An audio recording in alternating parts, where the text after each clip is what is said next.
Steve was wiring up the board over there, and I'm right at this one bench. I just started drifting, and I thought, you know, signals for colored TVs. I remember from high school electronics, they go up and down, at a certain speed. And I thought, what if you made a signal that went up and down, different rate? Would it look like color? Just a digital, the normal simple thing I can do with almost no parts at all. But it looked like color.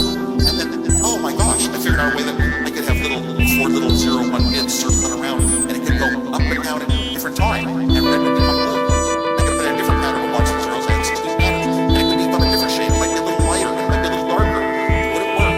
You know, and it didn't know. But when I finally wired it up about a year later, and brought Steve over, I mean, we saw it. That was great. You know, we knew this was a big change in the world. So sometimes you just not sure if it's going to work because it didn't follow all the methodology, all the science that's in the books, all those numbers, and it's similar enough it might work, and in this case it did.